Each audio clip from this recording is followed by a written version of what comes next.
The Quran mentions in Surah Qiyamah, chapter number 75, verse number 3 and 4, where the unbelievers say that after we have died, after human beings have died and have been buried and their bones have got disintegrated, how will Allah subhanahu wa ta'ala, Almighty God, be able to reassemble our bones on the day of judgment?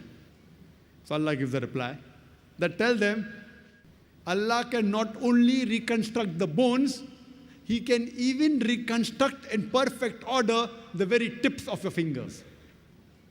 What does the Quran mean by saying Almighty God on the day of resurrection?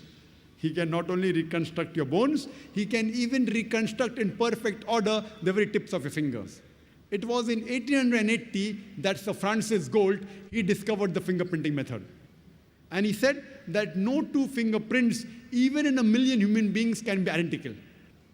And today, people use the fingerprinting method, especially the police, the FBI, the CIA, the CID, to identify the criminal, the robber.